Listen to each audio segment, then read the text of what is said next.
ಸ್ನೇಹಿತರೆ, ಸಾಗರದಾಚೆಯ ನಾಡಿನ ಸುಂದರ ಐತಿಹ್ಯ ಸ್ಥಳ, ಪ್ರವಾಸಿ ತಾಣ, ಡ್ರ್ಯಾಗನ್ ದೇಶ ಹೀಗೆ ಎಲ್ಲವನ್ನೂ ಕರೆಸಿಕೊಳ್ಳುವಂತಹ ಥಾಯ್ಲ್ಯಾಂಡ್ನ ಅಣತಿ ದೂರದ ಪಟ್ಟಾಯ ನಗರದಿಂದ ಕೆಲವೇ ಅಂತರದಲ್ಲಿ ಇರತಕ್ಕಂಥ ದ್ವೀಪದಲ್ಲಿ ನಾವಿದ್ದೇವೆ.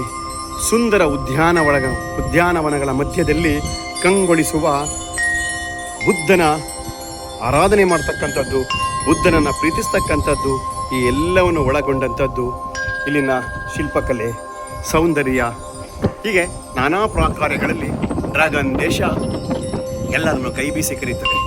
ಅದರಲ್ಲಿಯೂ ಭಾರತದ ಸಂಜಾತನಾಗಿ ಜನಿಸಿದಂತಹ ಮಹಾನ್ ತೇಜಪುಂಜ ಬೆಳಕು ಬುದ್ಧ, ಅವನಿಗೆ ತನ್ನ ತತ್ವ ಸಿದ್ಧಾಂತ ಹೀಗೆ ಎಲ್ಲವುಗಳನ್ನು ಮೀರಿ ಒಂದು ದಿನ ತ್ಯಾಗದ ಕಡೆಗೆ ಹೊರಟಂತಹ ಬುದ್ಧ ಗಯಾದಲ್ಲಿ, ಭಾರತದ ಬಿಹಾರದ ಅಣತಿ ದೂರದಲ್ಲಿ ಇರತಕ್ಕಂತಹ ಗಯಾದಲ್ಲಿ ಅವನಿಗೆ ಜ್ಞಾನೋದಯ ಆಗುತ್ತೆ. ಅಲ್ಲಿಂದ ಬೌದ್ಧ ಧರ್ಮ ಒಂದು ಸೃಷ್ಟಿಯಾಗುತ್ತೆ. ಆ ಬೌದ್ಧ ಧರ್ಮವನ್ನು ಪ್ರತಿಪಾದನೆ ಮಾಡುತ್ತಾ ವಿಶ್ವದಾದ್ಯಂತ ಹೊರಡ್ತಾನೆ. Singapore, Malaysia, Sri Lanka, Japan, Taiwan, Thailand, China, ಹೀಗೆ ಕೊರಿಯಾ, ಬೇರೆ ಬೇರೆ ಪ್ರಾಂತ್ಯಗಳಲ್ಲಿ ಡ್ರ್ಯಾಗನ್ ದೇಶಗಳಲ್ಲಿ ಅವರ ಒಂದು ಸಿದ್ಧಾಂತ ಇಷ್ಟವಾಗುತ್ತೆ. ಅಂಥ ಒಂದು ಸೈದ್ಧಾಂತಿಕವಾದ ಸಿದ್ಧಾಂತವನ್ನು ಇಟ್ಕೊಂಡಂಥ ಬುದ್ಧ ಒಂದು ದಿನ ತನ್ನ ದೇಶದಲ್ಲೇ ಹುಟ್ಟಿದಂಥ ಬೌದ್ಧ ಧರ್ಮ ಕೊನೆಗೆ ಸಾಗರದಾಚೆಯ ನಾಡುಗಳಲ್ಲಿ ಕಂಗೊಳಿಸ್ತಾನೆ, ಇಲ್ಲೆಲ್ಲ ನೆಲೆಯೂರ್ತಾನೆ.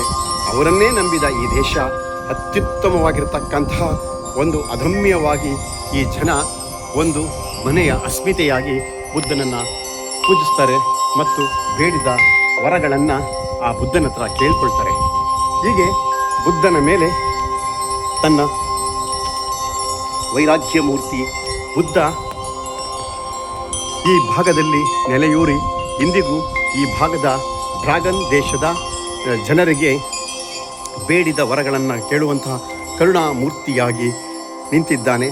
ಅಂತಹ ಪುಣ್ಯ ಪುರುಷನನ್ನು ಒಂದು ವಿಡಿಯೋ ತಮ್ಮ ಮುಂದೆ ತರುವಂಥ ಪ್ರಯತ್ನ ಮಾಡಿ, ಚಿತ್ರೀಕರಣವನ್ನು ಮಾಡಿ ತಮ್ಮ ಮುಂದೆ ತರುವಂಥ ಪ್ರಯತ್ನವನ್ನು ಮಾಡಿದ್ದೀನಿ ಸ್ನೇಹಿತರ. ಇದು ನಮ್ಮ ದೇಶದ ಸಂಜಾತ ಬುದ್ಧ ಜ್ಞಾನೋದಯ ಆದ ನಂತರದಲ್ಲಿ ನೆಲೆಯೂರಿದ್ದು ಅವರ ಧರ್ಮ ಬೇರೆ ಬೇರೆ ದೇಶಗಳಲ್ಲಿ ಅಂಥ ಒಂದು ತೋರಿಸುವಂಥ ಪ್ರಯತ್ನವನ್ನು ತಮ್ಮ ಮುಂದೆ ಮಾಡಿದ್ದೀನಿ. ಮತ್ತೊಂದು ಚಿತ್ರೀಕರಣದ ಮುಖಾಂತರವಾಗಿ ತಮ್ಮ ಮುಂದೆ ಬರ್ತೀನಿ. ಅಲ್ಲಿವರೆಗೂ ಇರಲಿ ಒಂದು ಪುಟ್ಟ ವಿರಾಮ. ನಾನು ನಿಮ್ಮ ಪ್ರೀತಿಯ ಬೆಳ್ಳಿ ಚುಕ್ಕಿ. ನಮಸ್ಕಾರ, ಥೈಲ್ಯಾಂಡ್ನಿಂದ.